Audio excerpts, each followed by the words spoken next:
안녕하세요. 저는 경기도에 살고 있는 40대 초반 여성입니다. 현재는 딸 둘의 남편, 이렇게 네 식구가 함께 살고 있어요. 남편과 저는 맞벌이를 하고 있고, 그래서 아이들에게 신경 쓸 여유가 다른 부부들에 비해서 많지 않은데, 아이들이 잘 자라주고 있어서 늘 감사한 마음입니다. 저희 아이들은 시어머니께서 상당히 많이 보살펴 주셨어요. 거의 반 이상은 키우셨다고 해도 과언이 아닐 만큼 말입니다. 그래서 아이들도 할머니를 굉장히 많이 따르고 좋아하고 저도 시어머니에게 늘 감사함을 느끼고 또 그만큼 잘하려고 노력하고 있습니다. 저희 시어머니께서는 워낙 성품이 좋으셔서 다 괜찮다, 본인도 즐겁다 하시지만 말이죠. 그래서 저희 집 식구들은 시댁 식구들과 굉장히 친한 편입니다. 남편에게는 남동생이 하나 있는데 그 남동생인 도련님과 저도 그리고 저희 아이들도 다 친해요. 하지만 동서와 저는 친하지는 않습니다. 저는 딱히 거리를 두거나 하는 편은 아닌데 동서가 저를 조금 어려워하는 것 같더라고요.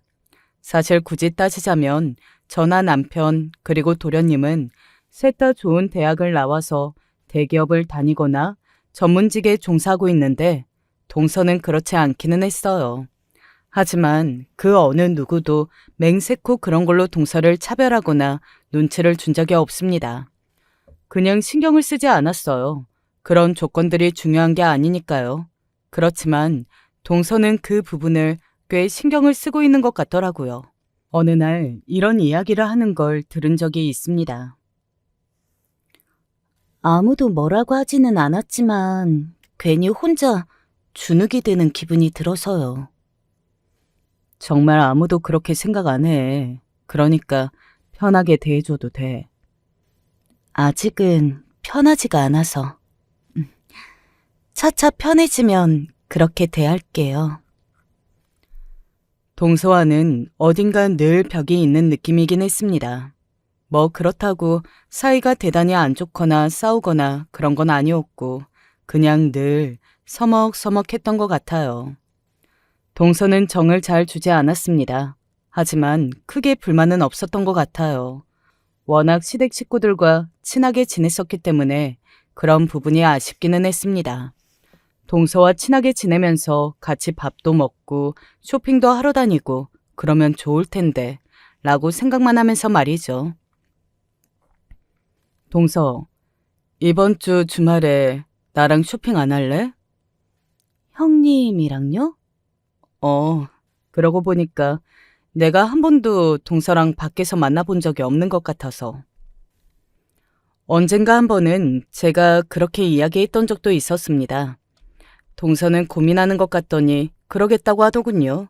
그리고 만났던 자리에서 동서는 정말이지 어색하기 끝이 없었어요. 그리고 저를 불편해한다는 게 너무나 느껴졌었고 말이죠. 그래서 저도 그 이후로는 동서에게 그런 권유를 하지 않았던 것 같아요. 애가 정이 좀 없는 것 같지는 않니? 그런 거 치고는 도련님이랑 아이들한테 잘하잖아요. 저만 그런 생각을 하는 건 아니었습니다. 시어머니도 늘 무뚝뚝하고 먼저 연락 한 번 없는 동서를 탐탁치 않아 한 건 마찬가지였어요. 하지만 저도 시어머니도 둘 다 크게 불만이 없었던 건 동서가 자신의 남편인 도련님과 자식들을 끔찍하게 생각했기 때문이었습니다. 동서는 자기 가족에 대한 애정이 깊어 보였어요. 얼핏 듣기로는 어린 시절 그다지 화목한 가정에서 자라지 못했던 탓에 자기 가족에 대한 애정이 남들에 비해 크고 깊다는 이야기를 들었던 적이 있습니다. 그 이야기를 듣고는 겉으로 티는 안 냈지만 속으로는 동서를 안 됐다고 생각했던 적도 많았고 말이죠. 그래서 가끔 이기적으로 굴 때도 그냥 넘어갔던 것 같아요. 예를 들면 이런 일이 있었습니다. 여기 있던 과일들 다 어쨌어? 아, 그거 제가 다 챙겼는데 어차피 어머님이랑 형님네는 다 과일을 안 드시니까 도로 가져다 둘까요? 아, 아니야, 가져가도 되는데 어디 있나 해서 물어본 거야. 언제나 자기 식구, 그리고 자기 남편, 그리고 자기 자식이 먼저였습니다. 하지만 크게 뭐라고 한 적도 없이 다 이해했어요. 결국에는 뭐 가족을 위한 거니까 말이죠. 주변에 이런 이야기라 하면 동서가 참 얄미운 짓을 많이 하네 라고 했지만 말입니다. 그래도 악한 사람은 아닌데 뭐 크게 잘못하는 것도 없고 자기 남편이랑 자식을 위하는 거니까 나는 괜찮아. 저는 늘 누군가가 동서에 대해 좋지 않게 이야기하면 이렇게 이야기했었습니다. 동서가 남들과는 조금 다르다는 생각이 든 건 이뿐만은 아니기는 해요. 동서에게는 어딘가 이상한 점이 하나 있기는 했습니다. 그건 바로 자신의 과거 이야기를 너무 해주지 않는다는 것이었어요. 물론 자신의 과거 이야기를 남들에게 다 할 필요도 없고 제가 그걸 물어본 건 아니었지만 그런 비슷한 이야기만 나오면 동서는 불편한 티를 내거나 대답하지 않았습니다. 뭐 대단한 이야기들도 아니었어요. 동서 고향이 어디라고 했더라? 그건 왜 물어보시는데요? 아니, 그냥 물어본 거야. 별 의미 없어. 이렇게 날카롭게 나오곤 해서 제가 굉장히 당황한 게 한두 번이 아니었어요. 그래서 저는 과거의 가정 환경이 그다지 좋지 않았다 보니 과거 이야기라 하는 거에 대해 극도로 예민하구나. 뭐 그렇게 이해하고 넘어갔던 것 같습니다. 그런데 친구들에게 이 이야기라 하니 친구들은 다른 이야기라 하더라고요. 아무리 가정 환경이 힘들었어도 자기가 어디 살았는지까지 그렇게 예민하게 나오는 건 말이 안 되지 않아? 좀 이상한데? 그래. 아무리 들어도 이상해. 뭔가 감춰야 하는 과거 같은 게 있는 거 아니고? 과거를 감출 게 뭐가 있어? 우리 시댁이 그런 거 다 감추고 시집 와야 할 만큼 대단한 부자나 엄청난 집안도 아닌데. 그래도 너희 시댁 정도면 괜찮지. 재산도 꽤 되시잖아. 그래. 나도 너무 이상해. 뭐 그런 거 아니야? 고등학교 시절에 학교 폭력 같은 걸 엄청 심하게 해서 지금 잘 산다는 걸 과거의 동창들이나 이런 사람들이 몰라야 한다든지 뭐 그런 거. 에이, 설마. 아니야. 진짜 이상한 거 맞아. 너 나이 아는 것도 한참이나 걸렸다며? 그러고 보니 동서가 도련님이랑 연애할 때 저랑 제 남편 이렇게 넷이 함께 몇 번 만났던 적이 있었거든요. 어차피 결혼할 사이인데 상견례 전에 미리 조금이라도 친해지면 좋을 것 같다는 도련님의 의견으로 말입니다. 그런데 제가 몇 살이냐고 물어도 말을 하기를 좀 깨름직해 하더라고요. 그래서 도련님이 저에게 말을 해줬습니다. 에이, 자기, 그게 뭐 별거라고 그래. 저보다 한 살 많아요. 설마 고작 한 살 연상도 연상이라고 말을 하기 그래 했던 거예요? 한 살이 무슨 연상이야. 어려워할 필요 하나도 없어요. 우리 집안에 그런 거 신경 쓰는 사람 정말로 단 한 명도 없으니까. 거봐, 내가 걱정할 필요 하나도 없다고 했지? 그러네. 그렇게 이야기하는 동서의 표정이 어딘가 영 찝찝해 보이긴 했었지만 그때는 정말로 한 살 연상이라는 것이 그렇게 마음에 걸리나 보다 그렇게 생각했던 것 같아요. 그래서 동서를 진심으로 많이 격려해줬고 말이죠. 그리고 실제로도 시어머니나 시아버지 모두 동서의 나이를 전혀 신경 쓰지 않았습니다.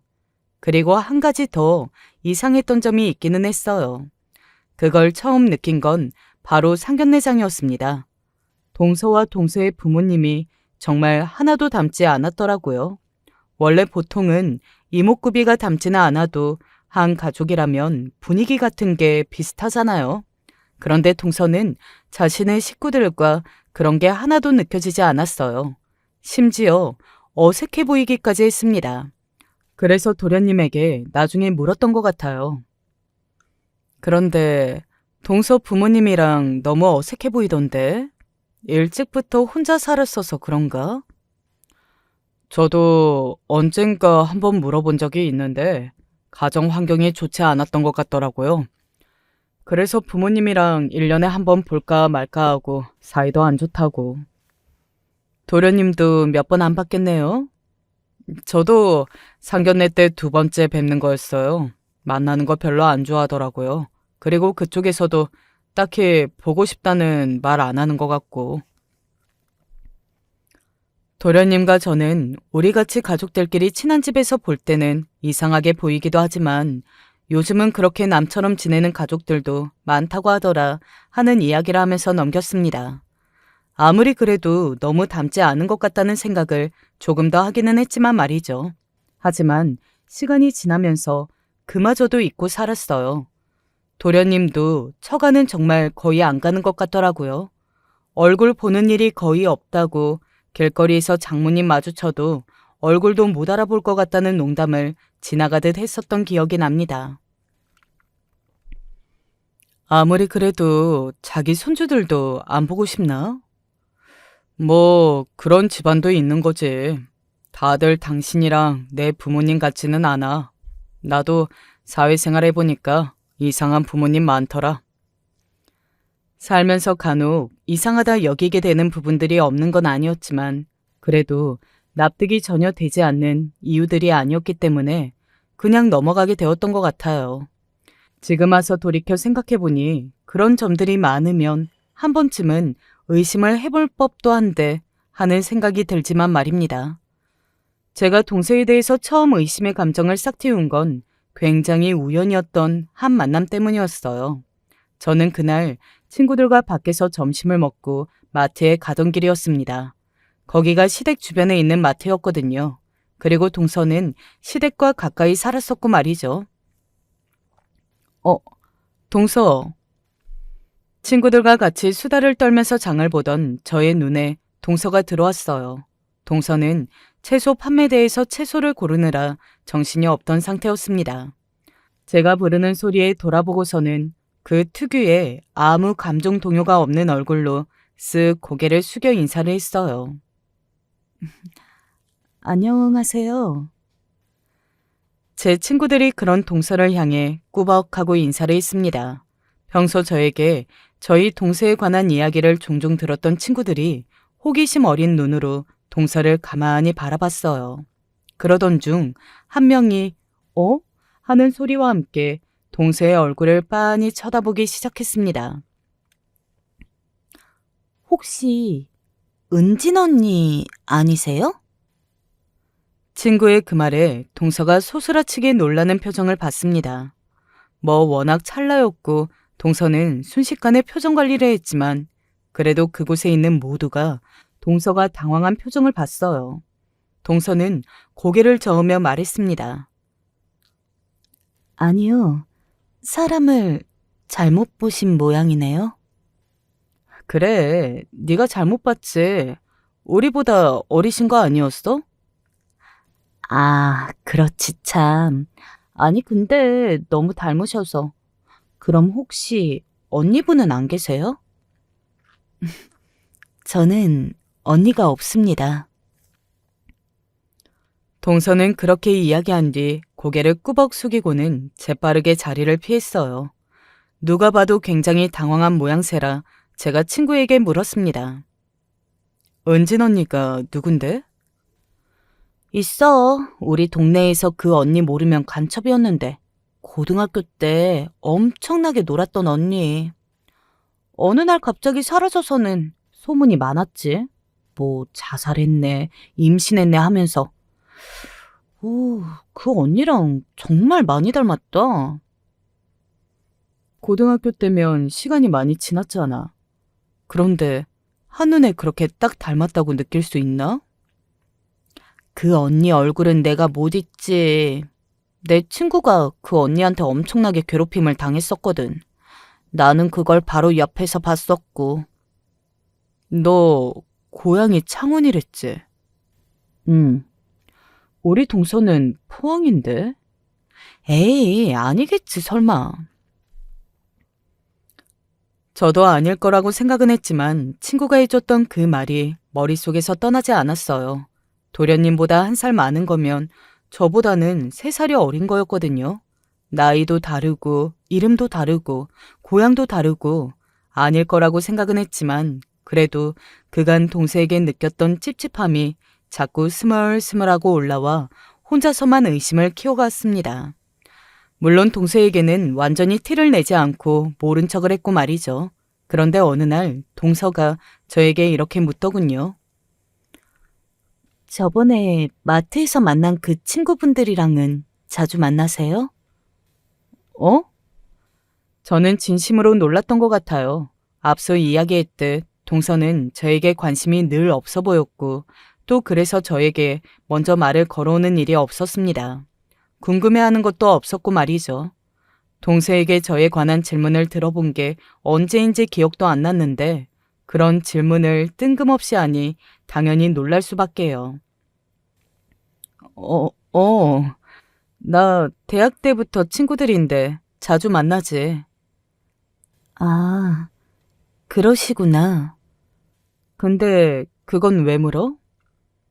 아니요.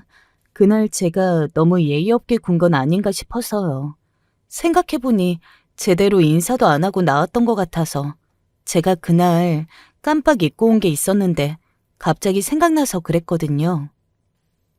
누가 봐도 제가 그 친구들이랑 자주 만나는지 그리고 얼마만큼 친한 사이인지 그게 궁금해서 물어보려던 거였습니다. 그런데 그런 식으로 말을 돌리더라고요. 그때 처음으로 생각했던 것 같아요. 아, 전에 친구가 이야기했던 그 은진이라는 언니가 정말로 동서일 수도 있겠다는 생각 말입니다. 정말 아무리 생각해도 네 동서라는 사람 그 은진 언니가 맞는 것 같아.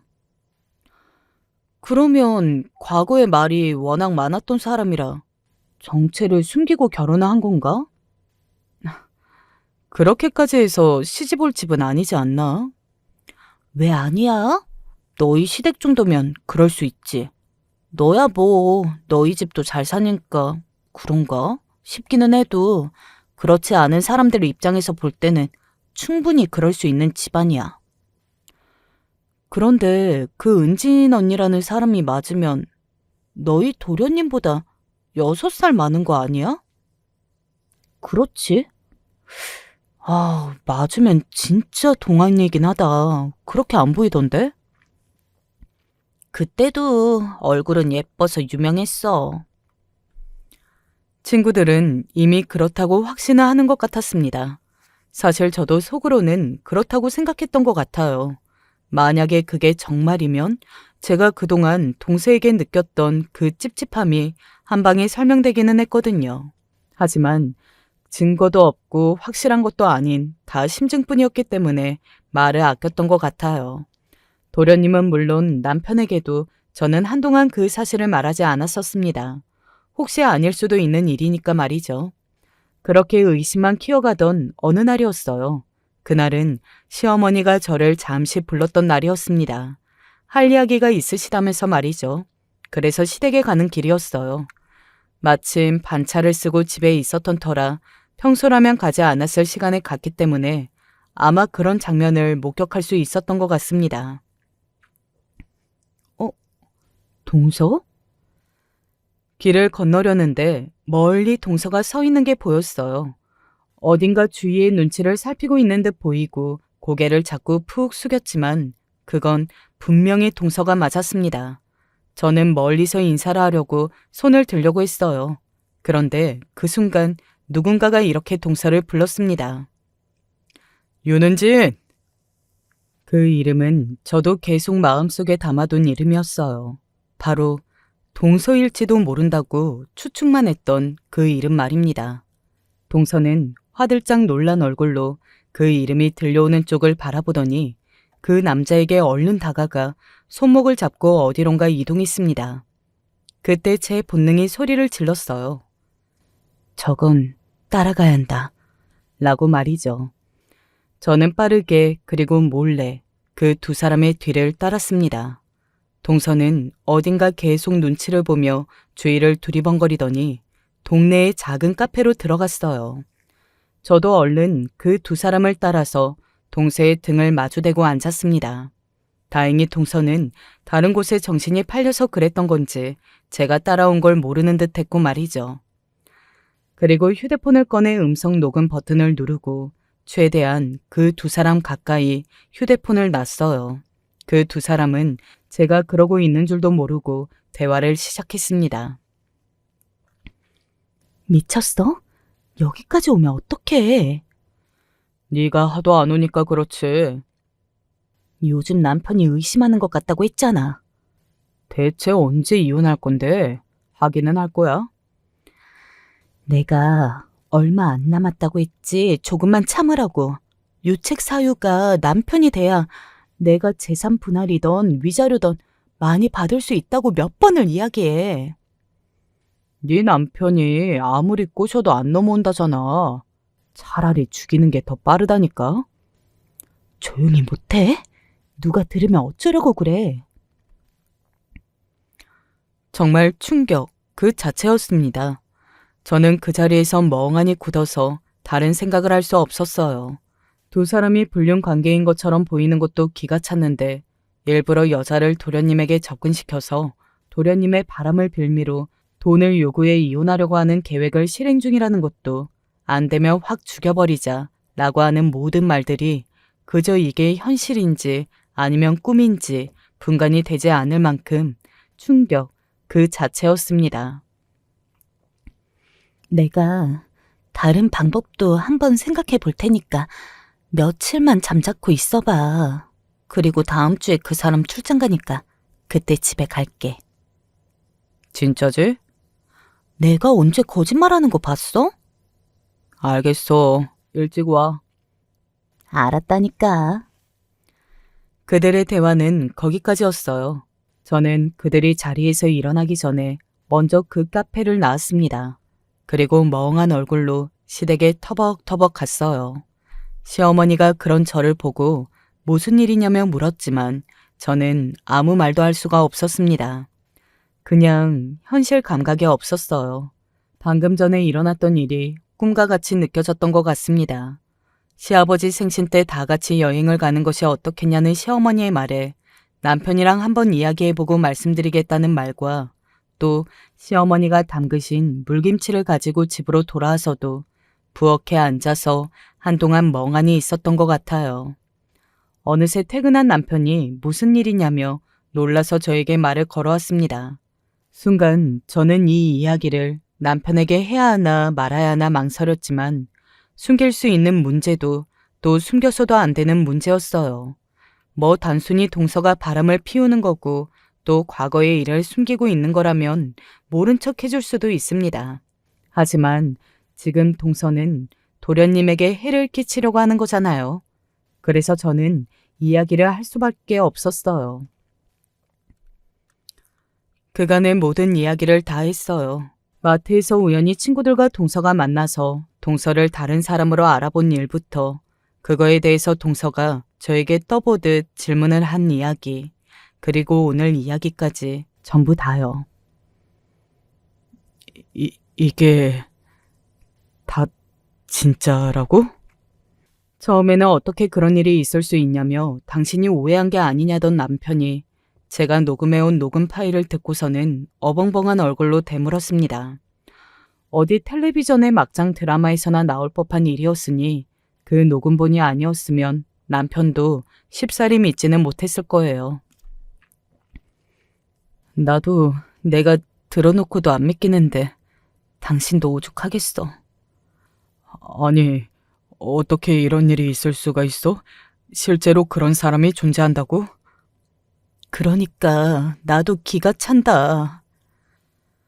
바닥이 꺼질 듯 한숨을 쉬던 남편이 굉장히 곤란한 얼굴로 제가 걱정하던 핵심을 짚었습니다. 귀연이 어떡하냐. 애들은 또 어째? 바로 도련님과 조카들이 받을 충격 말입니다. 저희 부부가 가장 걱정하고 염려하는 일 말이에요. 물론 그렇다고 숨길 수 있는 일은 아니었지만요. 제가 머리를 싸잡고 있는 남편을 향해 말했어요. 일단 내가 도련님한테 당신은 모른 척하고 있어. 괜찮겠어? 이런 일을 우르르 가서 이야기해봐야 뭐해. 그리고 당신이 이야기하는 것보다 내가 이야기하는 게 더 나을 거야. 도련님한테도. 어쨌든 제가 먼저 알게 된 일이었고 이런 증거들도 제가 얻은 것들이었잖아요. 그리고 남자인 남편보다는 여자인 제가 이야기하는 게 더 좋을 것 같기도 했고 말입니다. 오래 고민하지 않았어요. 그럴 일이 아니라고 생각했거든요. 저는 바로 다음 날 도련님에게 전화를 했습니다. 도련님, 시간 되시면 저랑 얼굴 보고 이야기 좀 해요. 드릴 말씀이 있어요. 제가 요즘 정신이 조금 없는데 중요한 일이에요? 중요한 일이에요. 그리고 저랑 만난다는 거 동서한테는 절대 이야기하지 마시고요. 그 말에 도련님이 조용해졌습니다. 아마 제 생각이지만 도련님도 동서의 이상한 점을 은연중에 느끼고 있었던 것 같아요. 매일 얼굴 보고 사는 사람인데 아마 저보다 더 했으면 더 했지 덜하지는 않았을 테니까요. 동서 몰래 만나자는 그 말에 도련님은 알겠다고 바로 이야기하더군요. 그리고 그날 저녁에 바로 둘이 만났습니다. 동서한테는 뭐라고 했어요? 오늘 회식이 있다고 조금 늦을 것 같다고 했어요. 그런데 무슨 일 때문에 그러시는데요? 그렇게 묻는 도련님의 얼굴은 어딘가 불안해 보였습니다. 직감적으로 제가 좋은 일로 부른 건 아니라는 걸 알고 있었어요. 그런 도련님에게 마트에서 제 친구들이 동서를 다른 사람으로 알아본 이야기부터 시작했습니다. 제가 그래서 처음으로 동서에 대한 의심 같은 감정을 겪었었다면서 말이죠. 역시 그랬군요. 알고 있었어요? 아니, 전혀요. 그런데 그간 그 사람이 왜 그런 행동들을 했는지가 한 번에 이해가 되어서요. 이해가 안 되는 일들이 많았는데 그런 이유라면 다 납득이 되니까. 도련님은 이미 짐작했다는 얼굴로 한숨을 쉬며 고개를 끄덕이더군요. 그런데 그 과거가 굉장했었고 유명한 학생이었다는 사실에는 약간 충격을 받은 듯 보이기는 했습니다. 만약에 여기까지였으면 저도 도련님한테 이야기 안 했을 거예요. 지금 마음 다잡고 살고 있는 사람, 평화로운 가정을 괜히 들쑤시고 싶지도 않고. 남은 이야기가 더 있다는 말이세요? 도련님은 굉장히 당황한 말투로 대묻더군요. 그런 도련님에게 조용히 제 휴대폰을 건넸습니다. 제가 설명을 하나하나 하는 것보다 직접 녹음본을 듣는 게 더 빠르고 확실할 것 같다고 생각했거든요. 이건 남편과 제가 상의를 통해 내린 방법이었어요. 확실히 한 번에 믿게 해서 충격도 빠르게 받고 빠르게 받아들이는 게 도련님을 위해서도 더 좋을 것 같다고 말입니다. 그 녹음 파일을 듣는 동안 도련님의 얼굴은 새하얗게 질려갔습니다. 왜 아니겠어요? 자신과 이혼을 하고 자신 재산을 뜯어가기 위해서 그들이 얼마나 역겨운 짓을 하고 있는지를 들었으니 말입니다. 거의 10년을 한 집에서 한 이불을 덮고 살을 부딪히며 살던 사람이 그런 사람이었다는 사실을 알게 된 건 아마 어마어마한 충격이었을 거예요. 녹음본을 다 듣고서도 도련님은 한동안 아무 말도 하지 못했어요. 저는 그 앞에서 도련님이 먼저 이야기를 꺼낼 때까지 잠잠고 있었습니다. 뭐라 할 수 있는 말이나 위로도 떠오르지 않았거든요. 어쩐지 이상하다 했어요. 뭐가요? 제가 자주 가는 카페에 알바생이 얼마 전에 바뀌었는데 그 알바생이 자꾸 저한테 호감을 표시하더라고요. 이 다 늙은 아저씨가 뭐가 좋은 건지 그래서 부담스러워서 요즘 안 가고 있었는데 그 알바생이 일부러 접근시켰다는 그 여자인가 보네요. 도련님은 이제야 다 이해가 된다는 듯 고개를 주걱거리다가 다시 멍하니 한동안 앉아 있었습니다. 그 얼굴에서 얼마나 충격을 받았는지가 한 번에 느껴져서 마음이 아팠던 것 같아요. 형수님, 부탁 하나만 드려도 될까요? 네, 뭐든 말만 하세요. 그날 저랑 같이 그 집에 가주시면 안 될까요? 저 혼자 갔다가는 도저히 무슨 사고를 어떻게 칠지 모르겠어서. 저는 무조건 알겠다고 다 들어주겠다고 했습니다. 도련님은 출장을 취소하고 그날 그 연놈들이 만나는 현장을 급습할 계획이었어요. 그 과정에서 자신이 무슨 일을 저지르게 될지 자신도 무서우니 제가 함께 가달라고 말이죠.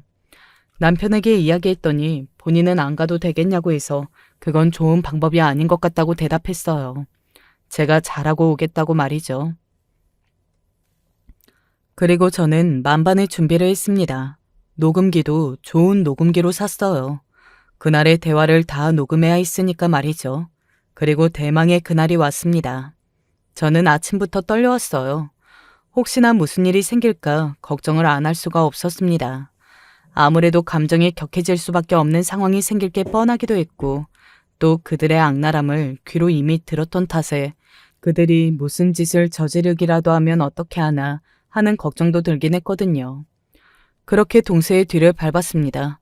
도련님과 저는 도련님이 미리 빌려온 렌트카에 숨어서 동서가 집을 나오기만을 기다렸다가 조심히 동서의 뒤를 따랐어요.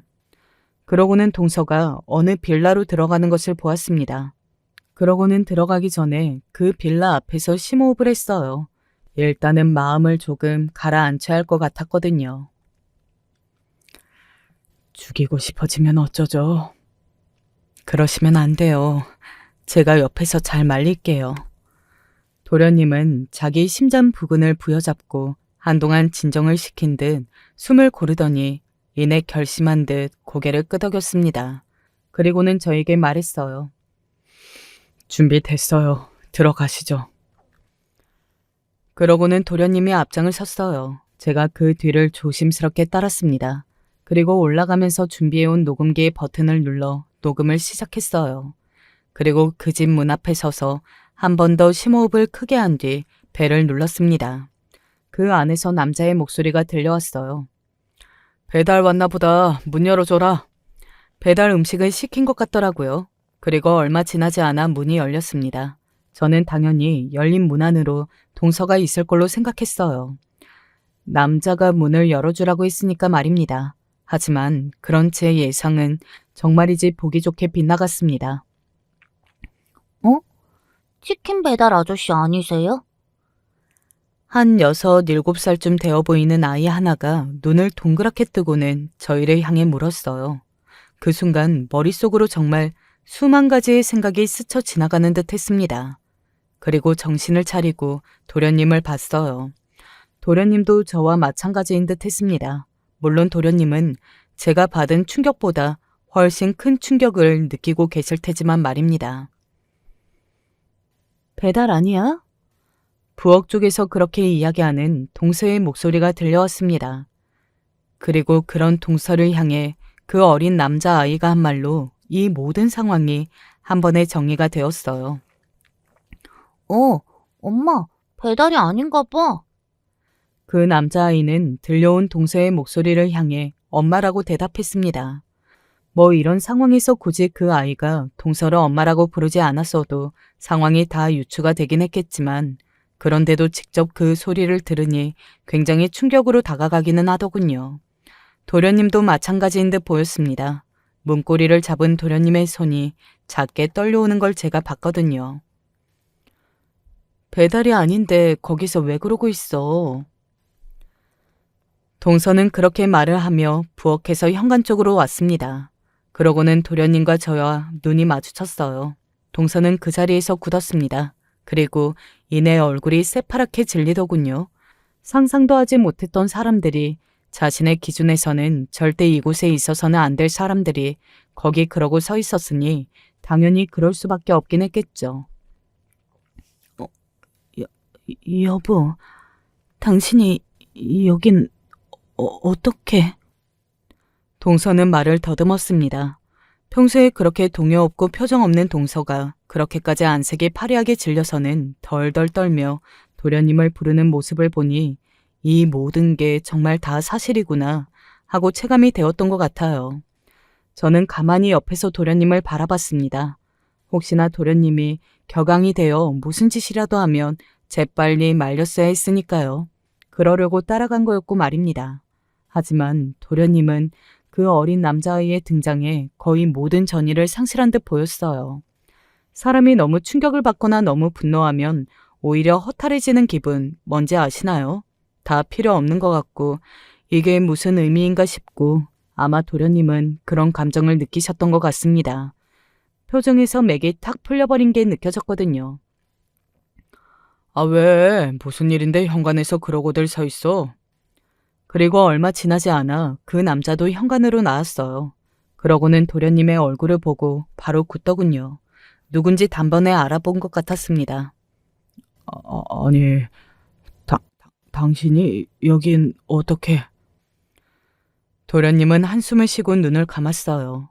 오히려 도련님이 그러고 조용히 있으니 제가 말을 해야겠더군요. 제가 두 사람을 향해 말했습니다. 왜 왔겠어요? 여보, 뭐가 됐든 그게 아니야. 엄마, 왜 저 아저씨한테 여보라고 불러? 엄마 여보는 아빠잖아. 그야말로 난장판 그 자체였습니다. 이게 무슨 막장 드라마 속도 아니고 그런 대화들을 제가 직접 듣게 될 날이 올 거라고는 단 한 번도 상상조차 해보진 못했는데 말입니다. 너는 좀 조용히 좀 해. 동서가 남자아이에게 재빨리 그렇게 이야기했습니다. 뭐든 아니라고 오해라고 이야기하려고 해도 남자아이가 자신을 엄마라고 부르는데 무슨 소용이 있었겠어요. 그런 모습을 어이가 없어서 가만히 바라보는데 도련님이 드디어 입을 떼었습니다. 애가 무슨 잘못이 있다고 애를 혼내. 여보, 대체 언제까지 이 엄청난 일을 숨길 수 있을 걸로 생각했니? 도련님이 확 소리를 지르니 동서는 입을 꾹 다물더군요. 그러자 그 옆에 있던 남자가 나섰습니다. 가만히 있었으면 중간이라도 갔을 텐데 무식하더라고요. 속은 네가 등신 같은 거지. 왜 내 여자한테 소리를 지르고 그래? 지금 말 다 했어요? 제가 열이 확 뻗쳐서 소리를 지르자 그 남자가 저를 보며 다시 소리를 질렀습니다. 아줌마는 뭔데 따라와서 끼어? 형님이죠. 형님이 이 사람한테 다 이야기한 거죠. 그쵸? 내가 이야기했으면 뭐? 그러면 동서가 바람 피운 게 그리고 도련님한테 책 잡아서 재산 분할이랑 위자료 받으려고 저 남자랑 계획했었다는 게 거짓말이 돼? 다 본인이 한 짓이잖아.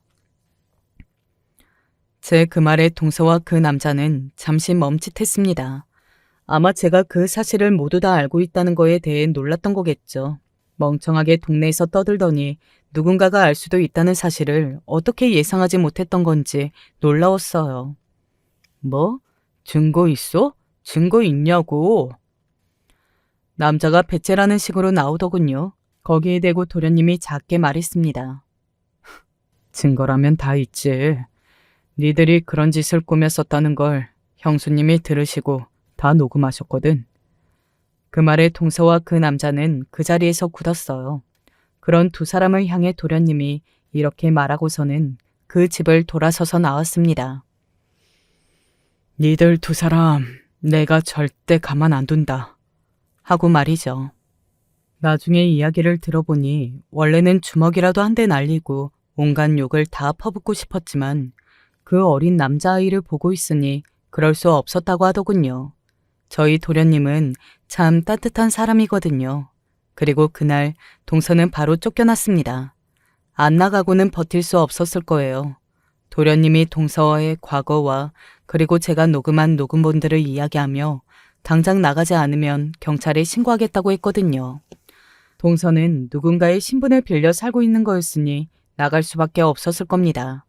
조카들이 며칠 동안 집에 들어오지 않는 엄마를 궁금해했지만 도련님은 엄마가 멀리 여행을 갔다고 둘러댄 모양이더라고요. 당분간 아이들은 시어머니께서 봐주시기로 하셨습니다. 물론 시어머니는 이 모든 이야기를 듣고서는 뒷목을 잡으셨어요. 왜 아니겠어요?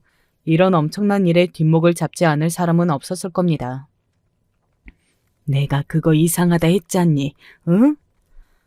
그러시면서 도련님과 아이들이 불쌍하다고 한참을 우셨던 것 같아요. 물론 아이들도 처음에는 엄마가 어디 있는지를 찾았지만 어른들이 다들 자신들에게 잘해주고 또 집안 분위기상 뭔가 심상치 않은 일이 생겼다는 것을 아는지 얼마 지나지 않아 엄마를 찾지 않았습니다. 물론 뒤에서는 어떨지 몰라도 어른들 앞에서는 이야기를 꺼내지 않았어요. 그리고 도련님은 동서와 합의 이혼을 했습니다.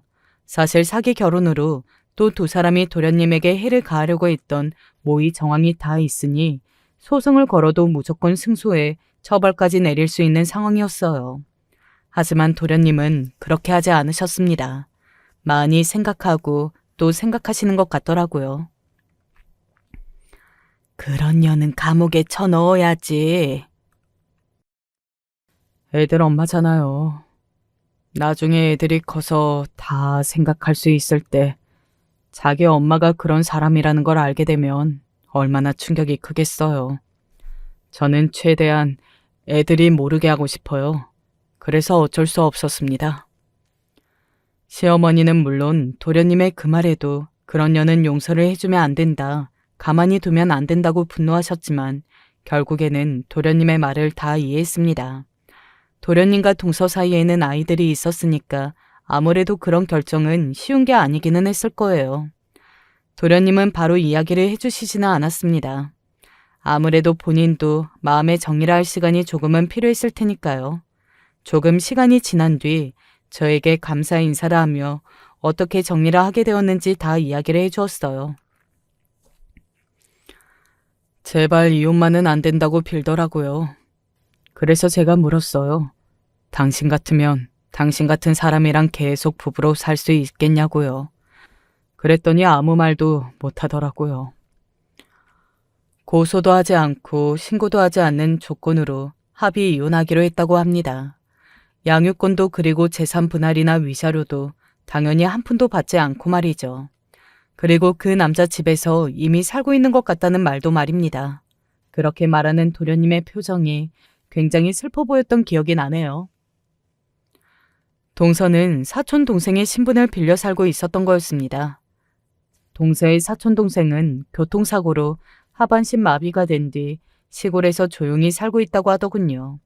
그래서 아마 신분을 쓰는 게 가능했을 거라고 말이죠.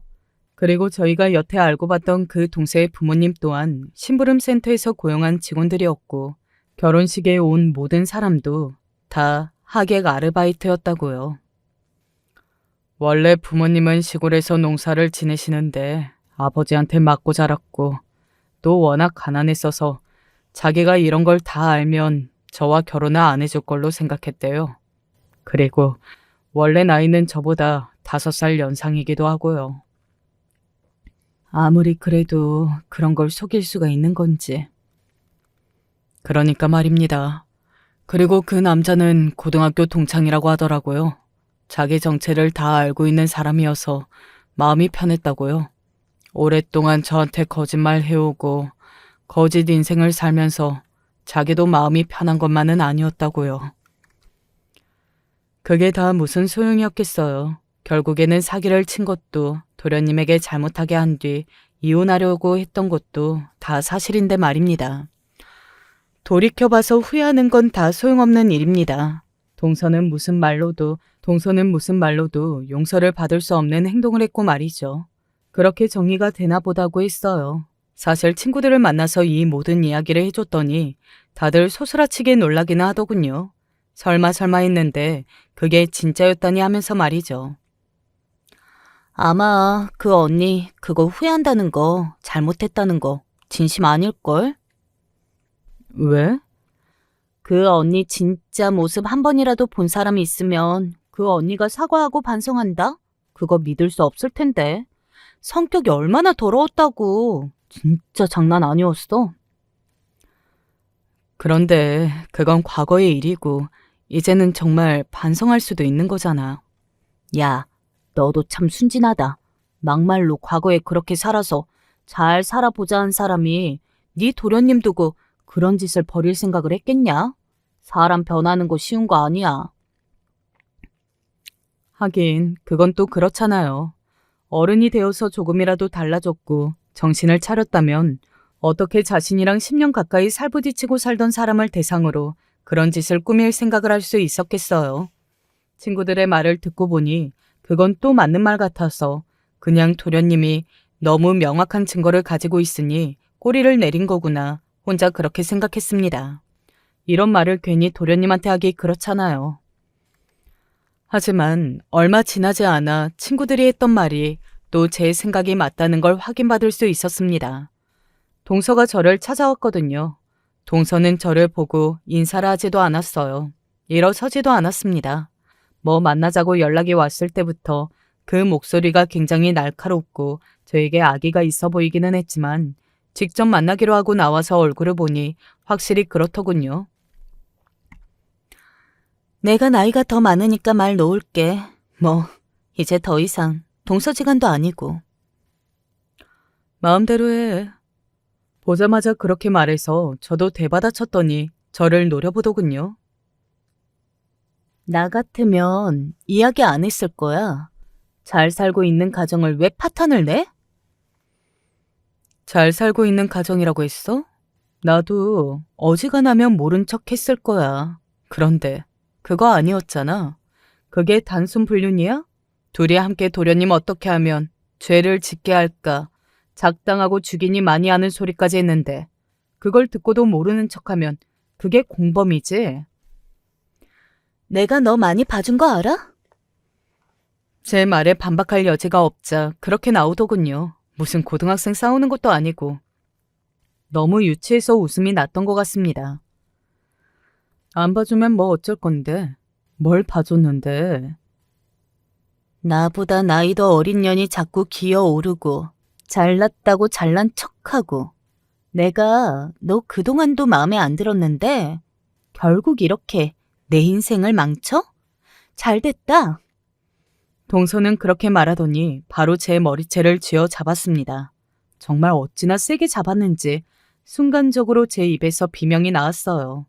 그 카페에 있는 모든 사람의 시선이 저희 두 사람에게 향했지만 동서는 그만둘 생각이 없어 보였습니다. 역시 친구의 말처럼 사람은 쉽게 바뀌는 게 아니었더라고요. 내 인생 이꼬라지로 만들어 놓고 너는 멀쩡히 잘 살 것 같았어? 내가 너 가만히 안 둬 죽여버릴 거야. 이건 놔. 그렇게 한참을 제 머리채를 쥐어잡고 포곤하며 카페 안에서 행패를 부리던 동서는 결국 경찰이 오고 나서야 그 행동을 멈췄습니다. 어찌나 세게 잡고 있었는지 동서의 손에 제 머리카락이 한 움큼이더라고요. 당연히 저는 고소했어요. 사실 참을 수도 있었는데 괘씸해서 그래주고 싶지 않았어요. 그리고 시댁에서도 이런 건 가만히 두면 다시 찾아와서 그런다고 꼭 고소하라고 했고 말이죠. 지금 현재는 그 고소가 진행 중에 있습니다. 처음에는 사실 그렇게 앞뒤 없는 모습에 겁이 나기도 해서 아무런 대응을 할 생각을 못했었는데 시댁 식구들과 친구들이 다들 이런 건 제대로 대응을 해야 한다며 저를 도와주겠다 나서서 지금은 그들의 도움으로 고소가 잘 진행이 되고 있어요. 형수님, 너무 죄송합니다. 저 때문에. 그게 어떻게 도련님 때문이에요. 그냥 그건 그 사람 때문인 거지.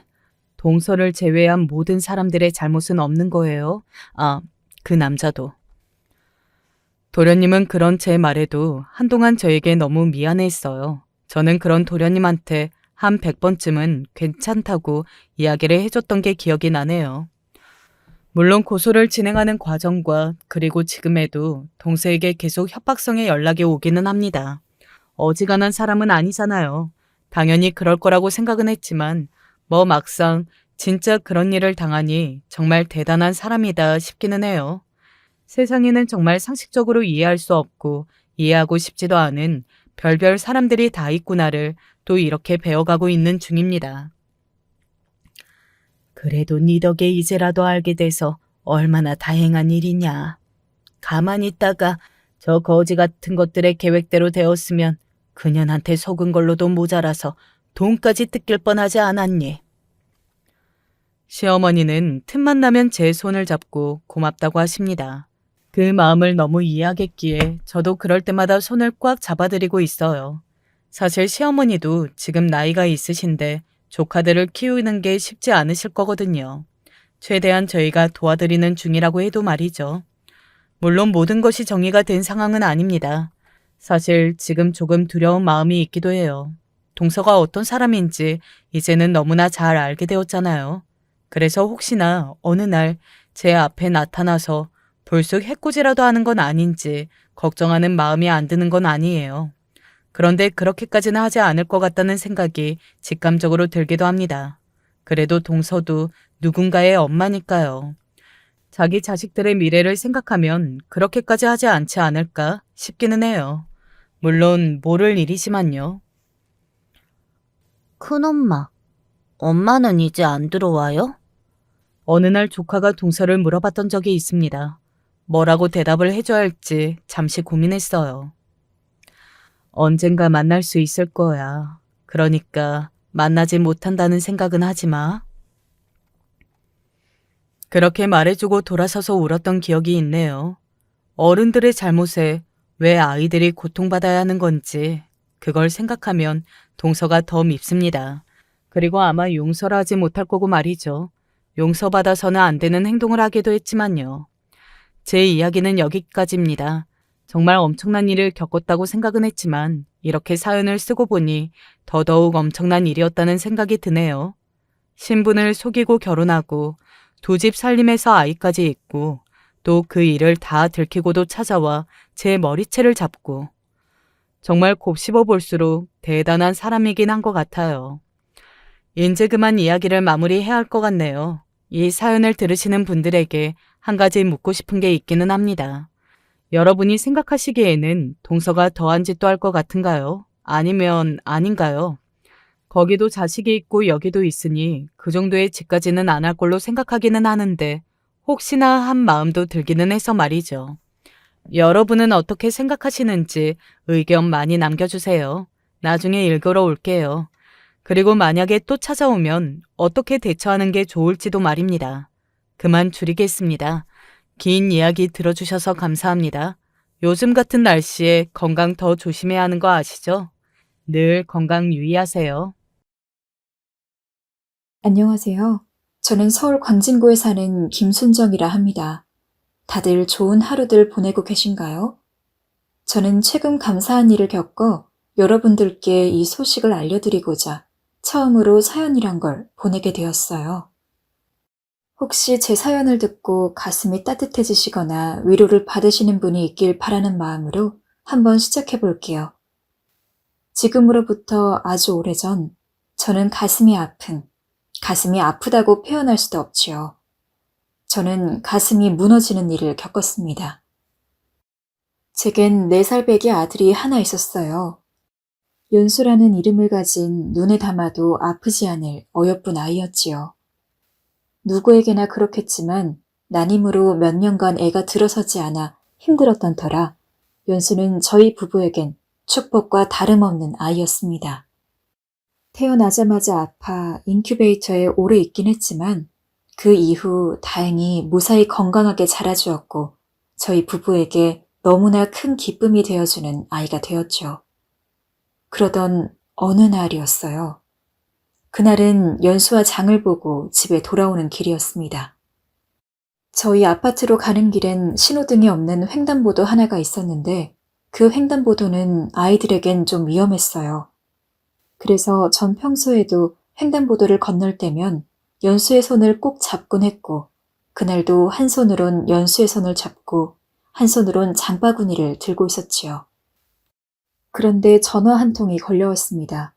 잠깐 확인하니 전 직장에서 걸려온 전화였어요. 왜 왔는진 알 수 없었지만 무슨 일인지 궁금하기도 하고 왠지 받아야 할 것 같다는 예감이 들더라고요. 그래서 저는 전화를 받기 위해 연수의 손을 잠깐 놓았어요. 그런데 그 사이 사고가 터져버렸습니다.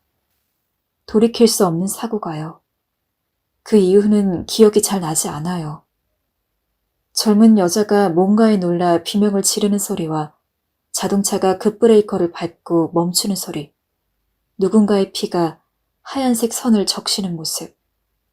거기까지가 제가 기억하는 전부입니다. 다시 의식을 찾았을 땐 하얀 천장이 보였고 여기가 어디냐 물으니 병원이라 하더군요. 저는 일어나자마자 본능적으로 연수를 찾았어요. 그런데 남편의 얼굴이 이상했습니다. 눈 아래는 퀭했고 뭔가에라도 맞은 얼굴로 제게 말하더라고요. 없다고요. 연수가 없다니 그게 무슨 말이야? 이해가 안 돼, 여보. 연수 없다고. 우리 연수 죽었다고. 죽음이라는 말. 저는 제가 낳은 아들이 불 속으로 들어가는 걸 보면서 그걸 볼 때까지도 그 단어가 전혀 와닿지 않았어요. 어쩐지 모든 게 현실처럼 느껴지지가 않았습니다. 불 앞에서 수분이 바짝 마른 선인장처럼 바짝바짝 온몸이 마르는 느낌만 들 뿐 그저 멍했습니다. 저와 남편은 그 뒤 모든 걸 중단했어요. 갚아야 할 아파트 대출금과 보험비, 휴대폰 요금 청구서들은 매달 집으로 날아오는데 저흰 아무것도 할 수가 없었어요. 마치 저도 남편도 어떻게 사는지를 잊어버린 것 같았습니다. 그리고 실제로 남편은 침대에 눕기 직전 어두컴컴한 천장을 바라보며 말하더라고요. 지금까지 자기가 어떻게 살았는지 잘 모르겠다고요. 저 역시 마찬가지였습니다. 자식 죽인 엄마로서. 제가 살아도 되는지 매일 의문을 가지었고 술을 먹으며 그 의문을 되풀이했습니다. 어쩌다 밖을 나가면 사람들이 저를 쳐다보는 것 같았습니다. 마치 모두들 아이 잃은 엄마는 대체 어찌 사는지 궁금해하는 것 같았어요. 밥은 먹고 살 수 있는지, 장은 볼 수 있는지, 그런 것들이요. 그 뒤 그런 경험을 한 뒤론 전 낮엔 돌아다니길 포기했습니다. 한 달 중 대부분은 집에서 멍하니 틀어박혀 지냈고, 그러다 밤이 되면 멍한 얼굴로 미친 여자처럼 긴 치마에 서로 다른 스레바를 끌고 풀어헤친 머리로 골목 곳곳을 누비었지요. 그런데 어딜 가도 연수의 흔적이 존재했습니다. 없는 곳을 찾고 싶었는데 그런 곳이 없었어요. 길거리에 가엾게 핀 꽃 한 송이를 봐도 연수가 했던 말이 떠오르곤 했습니다. 엄마, 꽃! 꽃을 좋아하던 내 아들.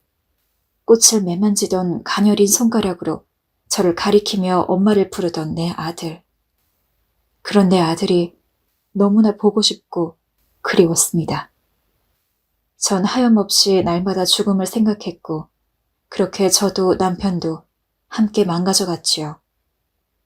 그러던 어느 날 시어머니가 오랜만에 저희 집에 들리셨어요. 시어머니는 저를 조용히 방으로 부르시더니 조금은 냉랭한 시선으로 절 위아래로 훑다 말씀하셨습니다. 니들 이혼해라. 이러다간 둘 다 못 산다. 내 아들을 좀 봐라. 저게 지금 사람이니? 송장이지. 눈만 뜨고 걸어다니고 있지 않니? 죽은 연수도 불쌍하지만 난 내 아들이 저러다 죽을까봐 무서워 죽겠어.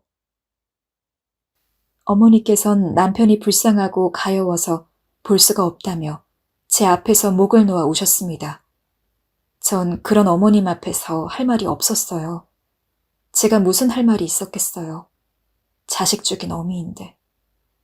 저로 인해 남편까지 평생 잊지 못할 고통을 안게 되었는데.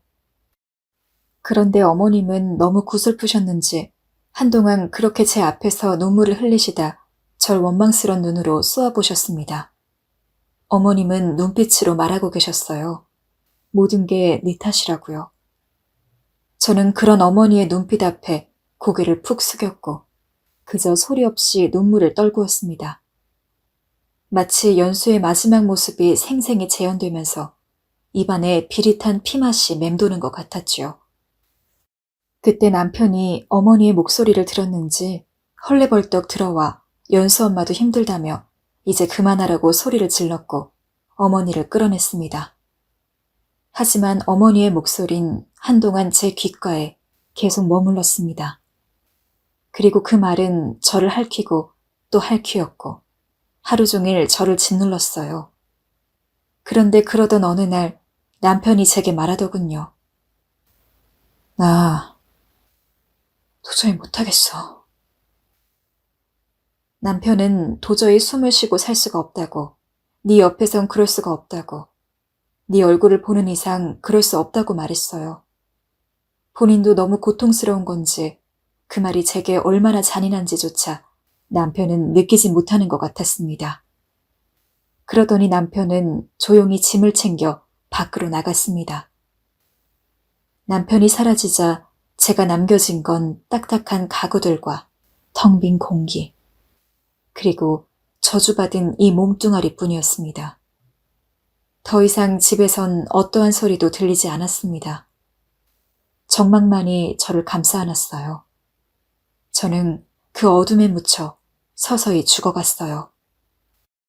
그러면서 죽고 싶다는 생각이, 이대로 고통을 끝내고 싶다는 생각이 간절해져 갔어요. 하지만 그때마다 저는 이를 악물었습니다. 이렇게 가면 연수가 하늘에서 날 반기지 않을 거라고, 엄마를 원망할 거라고 여기면서요. 허나 이제야 솔직히 인정하자면 제 진짜 생각은 그게 아니었습니다. 남편이 없는 사이 전 극단적인 선택을 해본 적이 있었어요. 그런데 문득 숨이 넘어갈 것 같은 마지막 순간에 이런 생각이 스쳐 지나갔습니다. 이렇게 죽어도 되나? 아들을 죽인 내가 이렇게 쉽게 가버려도 되나? 더 철저히 고통받다 가야 하지 않나? 하는 생각이요. 일이 죽는 건 제가 받기엔 너무 쉬운 벌인 것 같았고, 죽음은 해방인데 이대로 이 모든 걸 망각하고 간다는 건 제게 너무 과분한 처사 같았습니다. 그래서 대신 이렇게 제 자신을 증오하며 살기로 했었지요. 매일같이 술을 먹고 연수의 숨결을 그리워하다 아들에게 용서를 빌다 잠이 드는 그런 생활을 반복했습니다. 한마디로 인생의 모든 희망을 놓은 폐인이었습니다. 그런데 어느 날 술을 사기 위해 터덜터덜 문 밖으로 나서는데 누군가 제 손을 덥석 붙잡았어요. 깜짝 놀라 쳐다보았는데 낯이 익었습니다. 자세히 보니 평소 저희 연수를 예뻐라 해주시던 윗집 할머니셨습니다. 아휴, 얼굴이 어쩜 이리 상했노.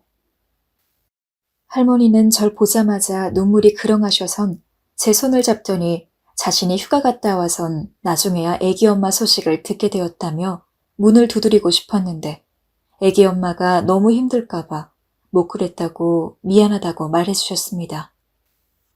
하지만 이미 온 마음이나 상해 있던 전 할머니의 말을 귓등으로 들은 채 마트로 향했지요. 그때까지만 해도 할머니가 제 뒤를 따라오고 있다는 건 몰랐습니다. 그런데 계산하고 나오니 할머니께서 초조한 눈길로 저를 찾고 계셨어요. 저는 할머니의 눈길을 피해 집으로 가기 위해 모자까지 푹 눌렀었지만 할머니는 불편한 다리로 절 쫓아왔고 다리도 불편하신 분이 저리 뛰어오니 멈출 수밖에 없었습니다. 제가 멈추자 할머니는 제 손을 붙잡더니 쪽지 하나를 건네셨어요. 이거 받아. 언제든 갈 테니까 말만 해. 이거 내 번호야. 알겠지? 할머니께서 건네주신 건 자신의 핸드폰 번호였습니다. 하지만 전 종이를 그대로 주머니에 구겨 넣었고 집으로 들어가선 그 종이를 버린 후 또 술을 퍼먹었지요. 그러던 어느 날 문 앞에 와 계셨습니다. 할머니는 이렇게 불쑥 찾아와 미안하다고 하시면서 검은 봉다리를 건네주시곤 가셨습니다. 안을 보니 과일이 골고루 들어있었어요. 과일이 끝이 아니었습니다. 그리고 그 다음 날엔 김치, 그 다음 주엔 흰밥과 나물들이 문 앞에 놓아져 있었습니다. 저는 주지 말라는 신호로 한 번도 음식들을 집 안으로 가져가지 않았지만 할머니는 계속해서 문 앞에 음식들을 쌓아놓으셨고 결국 제가 할머니에게 지는 마음으로 음식들을 안으로 들일 수밖에 없었지요. 그런데 윗집 할머니는 제가 한동안 또 밖에 나오지 않자 죽진 않았는지 걱정이 되셨는지 경비원을 통해서도 저희 집에 전화를 하셨습니다.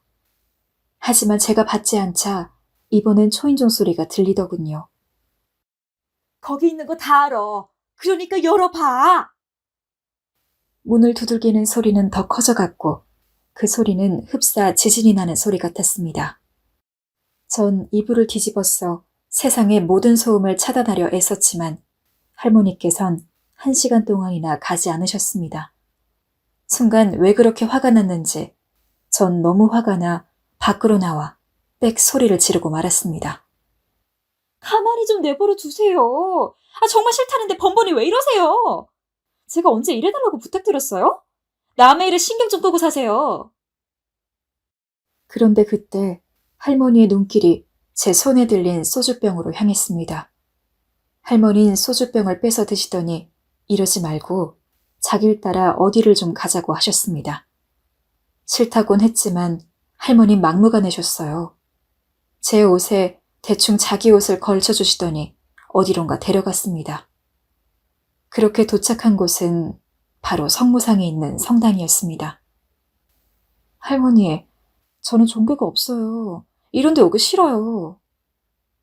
종교 믿으라는 게 아니야. 그냥 기도해봐.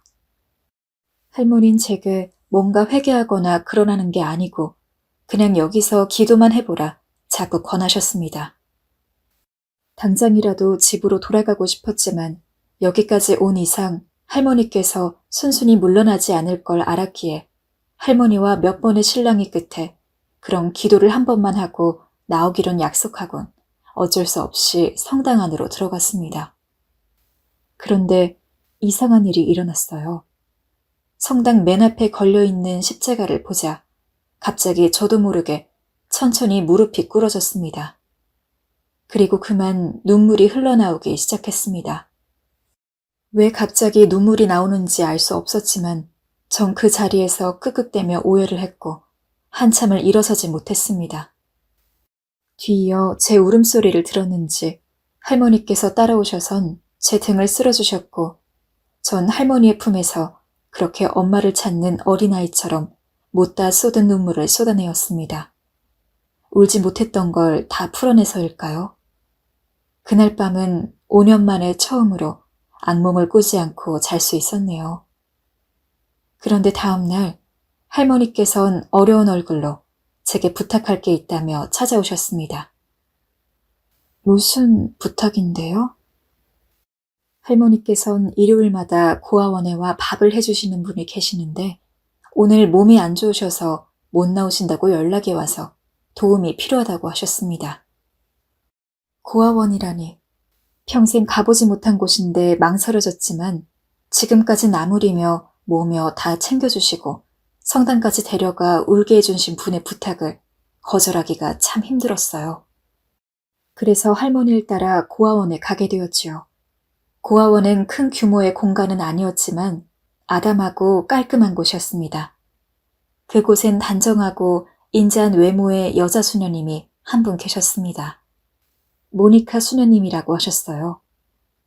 수녀님이 와줘서 너무 고맙다고 말하며 저를 부엌으로 안내해 주셔서 저는 앞치마를 두르고 할머니와 함께 요리를 시작했습니다.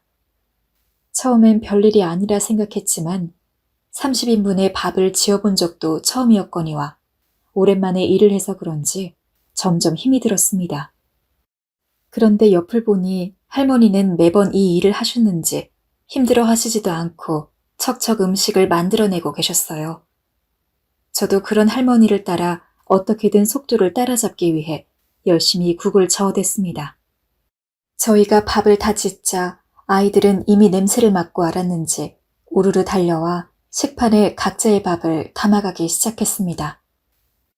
많이들 배고팠는지 맛있겠다며 함성을 지르고 곧 제가 만든 음식들을 꿀떡꿀떡 삼켰지요. 만든 음식의 양이 모자랄 정도로요.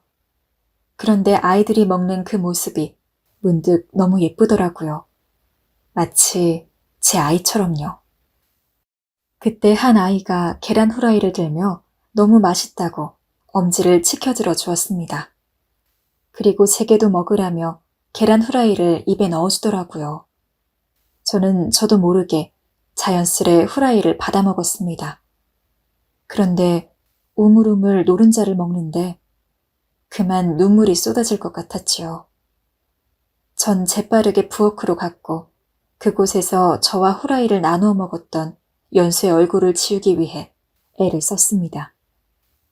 하지만 어린 아이들이 밖에서 제잘거리고 있으니 연수를 지우기가 평소보다 더 힘이 들었습니다. 연수야. 저는 연수를 부르며 그만 펑펑 울어버렸고 다신 여길 오지 않겠다고 생각하며 눈가가 빨개진 채로 나와야 했습니다. 그런데 이상하게 집에 오니 그 아이들 생각이 떠나지 않았습니다. 특히 그 계란 후라이를 제 입에 넣어주던 아이가 생각이 나면서 그 아이의 얼굴을 눈에서 지우기가 힘들었습니다. 전 결국 할머니를 다시 찾아갔고 그 고아원을 가고 싶다고 말했습니다. 두 번째로 고아원에 갔을 땐 밥을 만들고 아이들 식사를 도와주는 일 외에 다른 일들도 많이 하게 되었어요. 설거지라든지 청소라든지 하는 것들이었습니다. 수녀님께선 아이들이 사는 공간인 만큼 깨끗해야 하기에 일주일에 한 번은 대청소를 한다고 하셨습니다. 대청소는 조금 큰 아이들도 함께 하긴 했지만 막상 해보니 밥 짓는 일만큼 힘든 일이었어요. 하지만 아이들은 투정 한번 부리지 않고 신나게 바닥을 쓸고 닦더라고요. 저 역시 그런 아이들을 보자 괜히 더 힘이 나 꼼꼼히 바닥이며 계단이며 닦으며 땀을 흘렸습니다. 청소가 끝날 시간이 다와가자 아이들도 지치고 저도 몸 곳곳이 쑤셔왔지만 저는 아이들의 목까지 해내기 위해 더 열심히 쓸고 닦았습니다. 청소를 다 하고 나니 몸이 마치 망치에 얻어맞은 것처럼 아파오더라고요. 젊은 저도 이런 마당에 꾸준히 이 일을 해오신 수녀님과 할머니가 정말 대단하게 느껴질 정도였습니다. 청소가 끝난 후엔 전 할머니와 수녀님을 잠시 쉬게 해드리려고 아이들을 데리고 밖으로 나왔습니다. 바람은 시원했고 저녁 하늘도 아름다웠습니다. 마치 연수가 좋아할 것 같은 날씨였어요. 전 남은 돈을 털어 슈퍼로 갔고 아이들이 좋아할 것 같은 아이스크림을 가득 담아왔어요. 그리고 아이들에게 아이스크림을 하나씩 나누어 주었어요. 아이들은 아이스크림 하나에도 기분이 좋은지 먹으면서도 계속 수다를 멈추지 않았습니다. 그런데 그때 한 아이가 제 손을 잡더니 이런 말을 했습니다. 아줌마, 또 와요. 응? 아줌마가 오니까 수누님도 할머니도 덜 힘들고 맛있는 것도 먹어요. 다음에도 또 와요. 내가 다음에 종이접기 해줄게요. 그렇게 말한 아이는 제 입에 계란 후라이를 넣어주던 아이였어요. 저는 그 순간 아이에게 지키지 못할 약속을 해야 하나 고민하다 이내 고개를 끄덕이고 말았습니다. 그리고 어쩔 수 없이 할머니를 따라 고아원을 찾아가게 됐고 어느 날은 혼자서도 고아원에 가 아이들이 옷 갈아입고 밥 먹는 걸 도와주게 되었죠. 그러다 보니 한 가족처럼 지내면서 고아원의 사정에 대해서도 속속들이 알게 되었죠.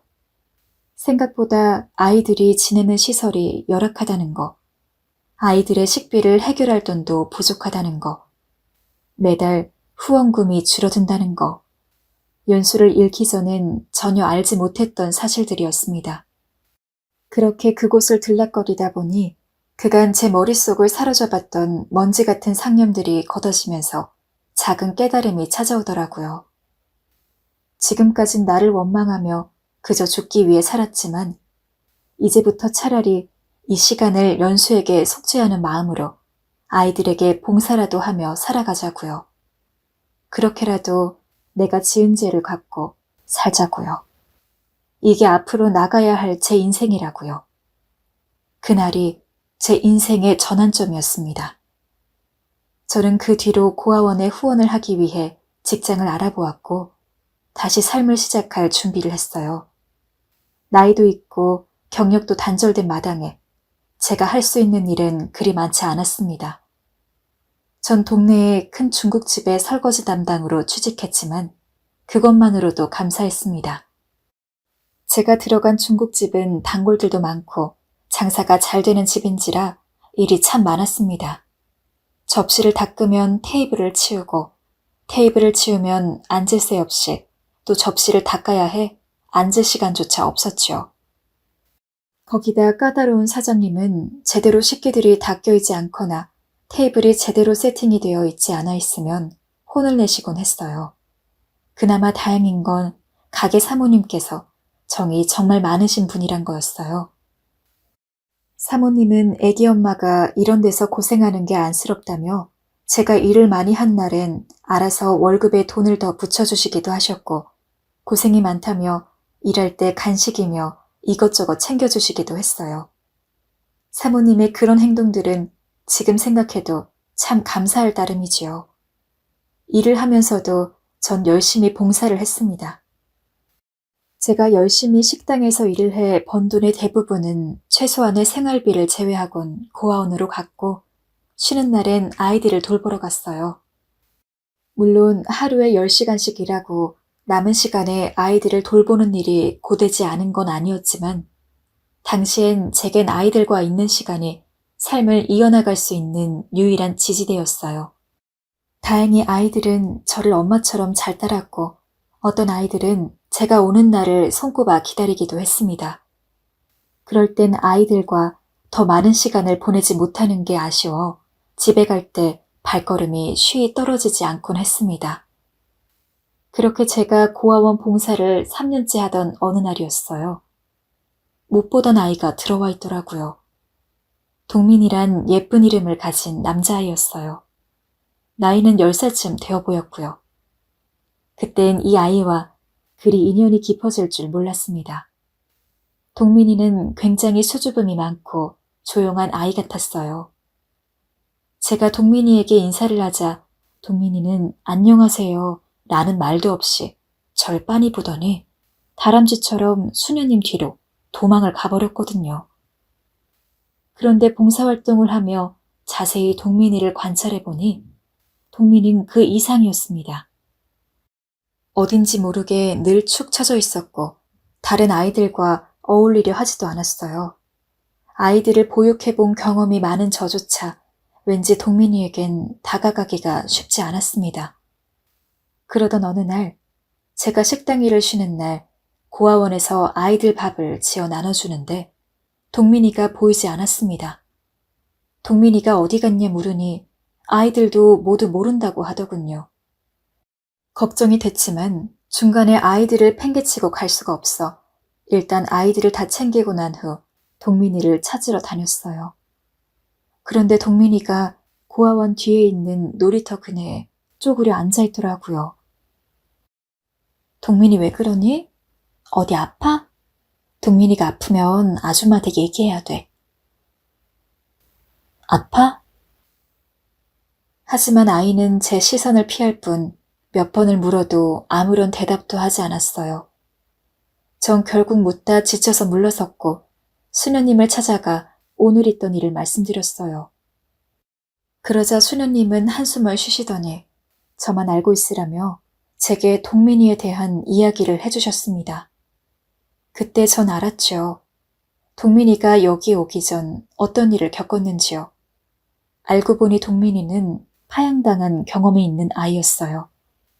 그래서인지 사람을 지나치게 경계하고 수녀님에게도 아이들에게도 잘 마음을 열지 않는다 하더라고요. 허나 더더욱 충격적이었던 건 동민이가 겪은 일이 단순히 파양이 아니었다는 거였습니다. 수녀님은 동민이를 양육한 집에서 동민이가 몹쓸 짓을 당한 것 같다고 하셨어요. 동민이가 여기에 처음 왔을 때 일단 몸에 옅지만 작은 멍자국들이 있었고 고아원 안에서도 이상한 행동을 보였다고 했습니다. 가령 수녀님이 청소를 하려고 빗자루를 들었는데 갑자기 자신을 때리는 줄 알고 살려달라고 말을 했다던가 남자 어른이 오면 어딘가에 숨어 나오지 않고 벌벌 떨고 있다던가 하는 것들이었지요. 저는 이야기를 듣자마자 동민이가 저에게 보였던 행동들이 하나하나 생각이 났고 동민이가 왜 그리 사람을 무서워하는 길고양이처럼 행동했는지 이해하게 되었습니다. 그래서 그때부턴 전 동민이에게 애써 다가가려 하기보단 다른 방식으로 동민이를 대했어요. 혼자 밥을 먹지 못하고 있으면 조용히 동민이에게 다가가 동민이가 좋아하는 귤과 같은 과일을 손에 쥐어준다거나 하는 방식으로요. 동민이는 사랑과 가까워지는데 시간이 필요한 아이였으니 그걸 존중해주기로 하는 게 제가 아이에게 할 수 있는 최선이라 믿었습니다. 동민이와 만난 지 6개월이 넘어가자 다행히 동민이도 절 조금씩 편안해하기 시작했어요. 언젠간 제 옆에 조용히 앉기도 했고 제게 책을 읽어달라 조르기도 했어요. 한 번도 다른 사람에게 다가가는 법이 없던 동민이로선 그 모든 것들이 큰 발전이었어요. 하지만 여전히 다른 아이들과는 좀 달랐습니다. 또래 아이들에 비해 성장도 좀 느리고 학습도 잘 안 되었지요. 제가 공부를 좀 하자고 학교에서 배운 것 좀 보자고 하면 보여주기 싫다며 책가방을 가지고 도망치기 일쑤였습니다. 저는 그런 동민이가 걱정되고 한편으론 답답하기도 했어요. 하지만 아이들은 크면서 변한다고 하잖아요. 다행히 걱정했던 것과 달리 동민이는 크면서 조금씩 말수가 많아졌습니다.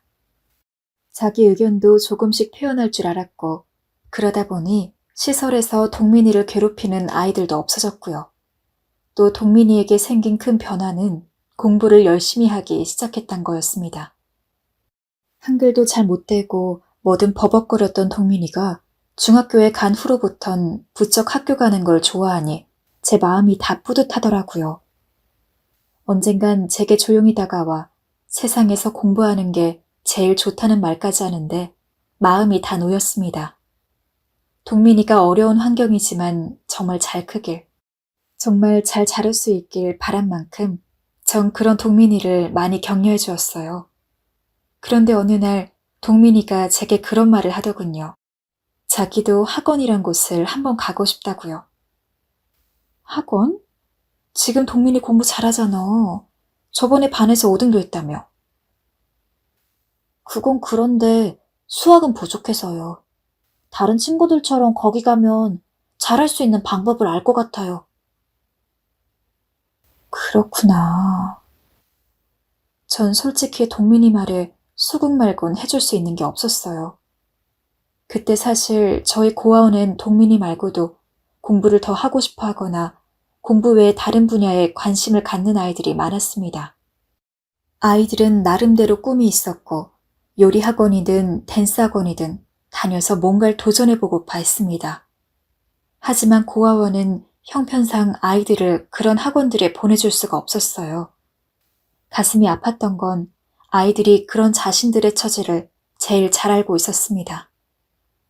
다들 그저 받아들여야 할 현실이라고만 생각을 하고 있었죠. 저 역시 그랬고요. 그러던 어느 날이었어요. 절 크게 바꾼 전환점 같은 일이 또 찾아왔습니다. 출근 준비를 하고 있는데 수녀님으로부터 전화가 걸려왔어요. 평소 전화는 안 거시는 분위기에 뭔가 느낌이 조금 쎄했습니다. 전화를 받으니 늘 차분하고 온화하셨던 수녀님은 평소와 달리 다급한 목소리로 제게 말씀을 하시더군요. 수지가 어제 저녁 고아원을 나가 아직 들어오지 않았어요. 수지가요? 수지는 이제 막 중학생이 되던 아이였는데 평소 성격도 쾌활하고 발랄해서 저와 죽이 잘 맞았어요.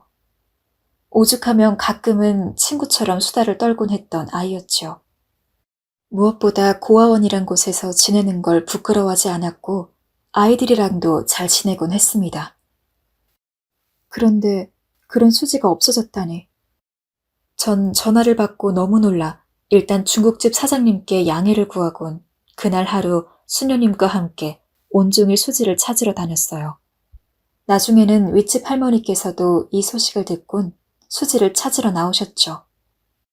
그런데 수지가 사라진 지 8시간이 넘어가도 나타나지 않자 전 혹시나 수지가 이상한 사람이라도 만났을까봐 걱정이 되기 시작하더군요. 가출한 아이들을 상대로 이상한 수작을 부리는 사람들이 많으니까요. 하지만 그때 수지의 친구로부터 전화가 걸려왔어요. 친구는 자신이 수지와 같이 있다고 하며 위치를 알려줬어요. 찾아가 보니 수지가 있는 곳은 어느 댄스 연습소 앞이었습니다. 수지는 친구와 함께 풀 죽은 얼굴로 그 앞에 쪼그려 앉아 있었습니다. 그러다 저희의 얼굴을 보곤 당황스러운 얼굴로 바뀌었어요. 윗집 할머니는 수지를 보자마자 어찌 그런 철없는 행동을 하냐고 버럭 혼을 내셨어요. 너 이렇게 어른들 걱정시킬 거요? 내가 널 그리 가르쳤어. 입을 왜 저기서는 꾹 다물고 있어? 그런데 수지가 할머니의 말을 들은 그 순간 서럽게 흐느끼기 시작했고 천천히 말을 이어갔습니다.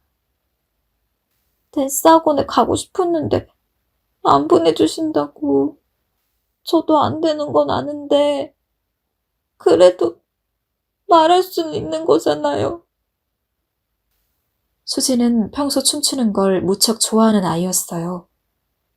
거울 앞에서 하루 종일 안무를 연습하고 노래를 부르는 아이였습니다. 어렸을 때부터 그랬어요. 제 앞에서 재롱을 부린답시고 춤을 춰주곤 했습니다.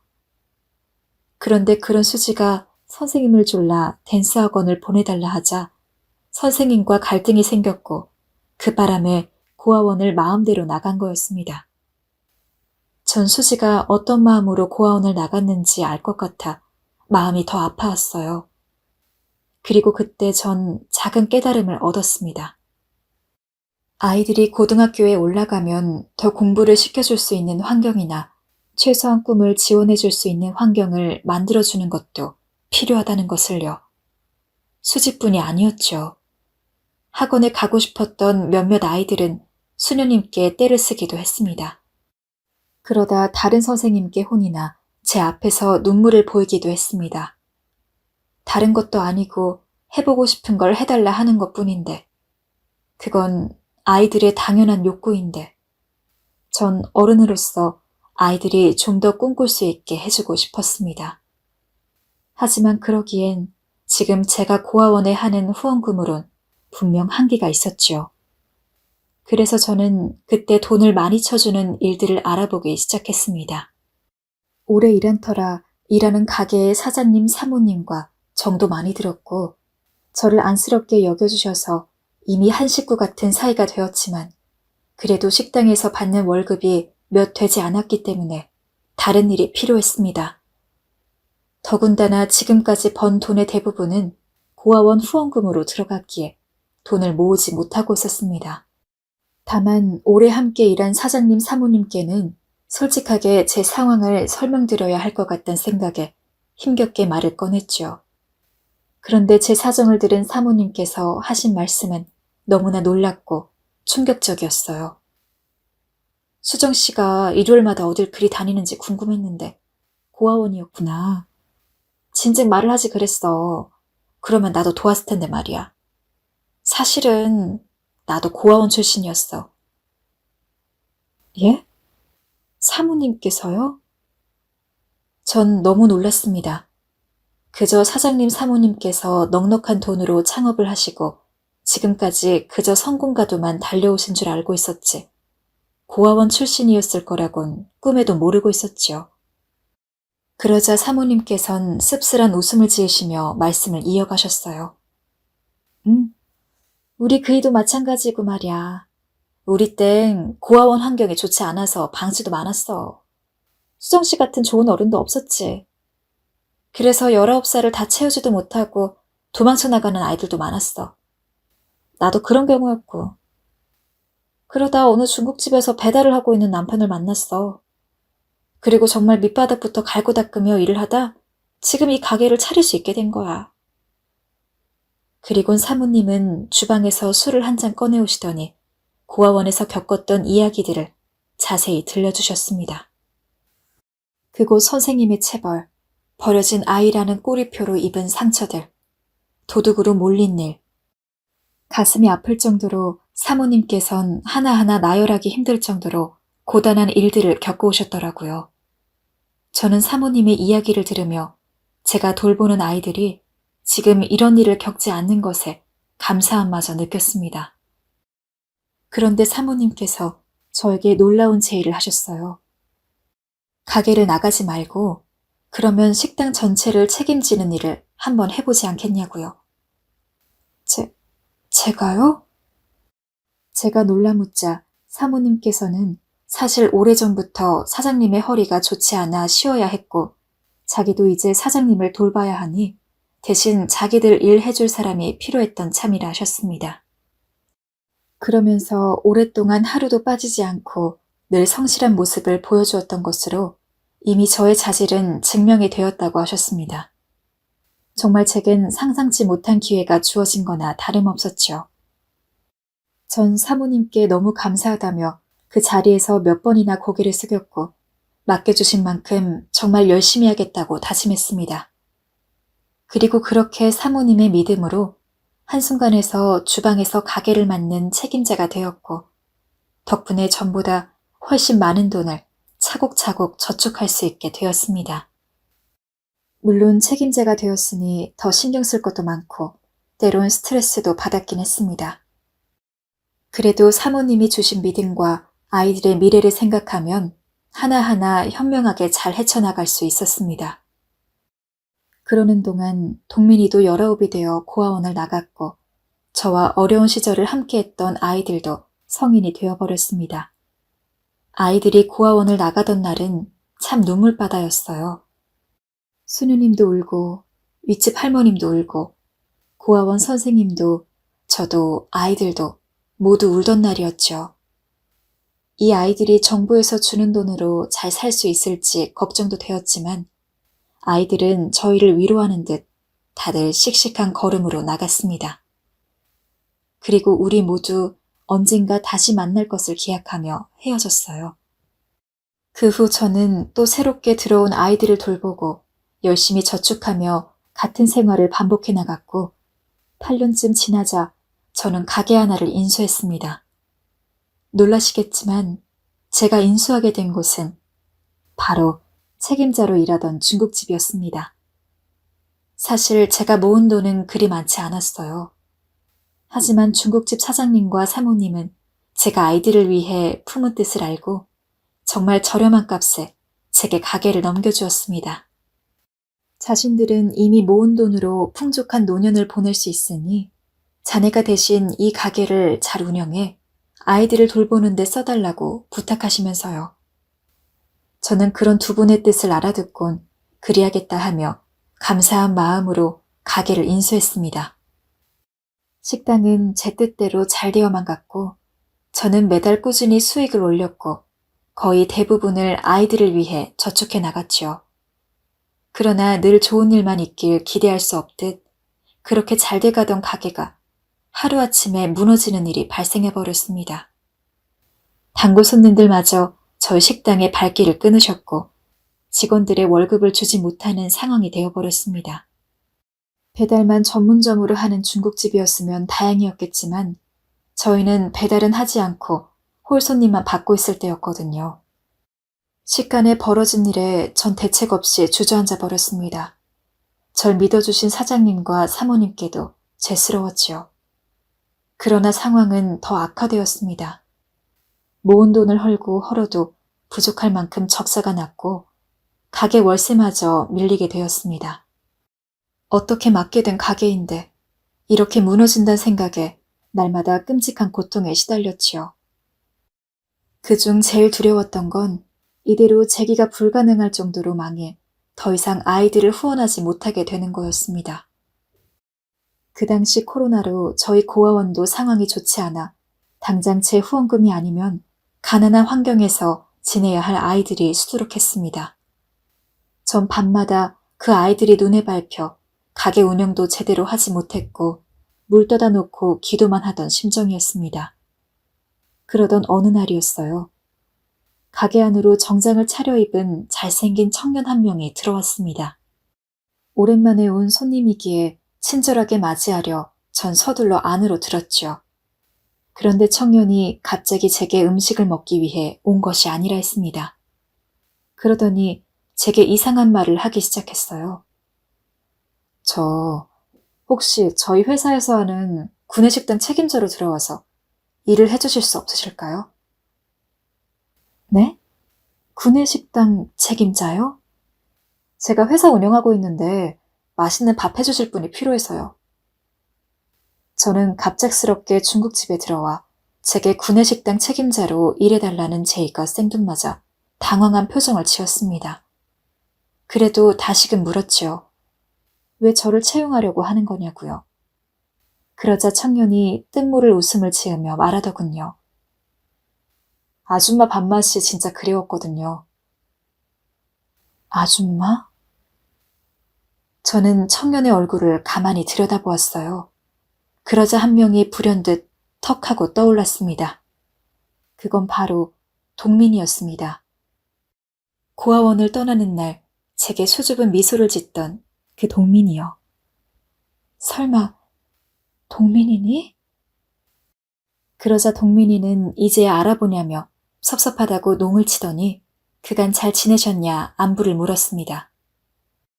전 오랜만에 만난 동민이가 너무 반가워서 이야기를 나누기 위해 가게 문도 닫고 술상을 하나 차렸습니다.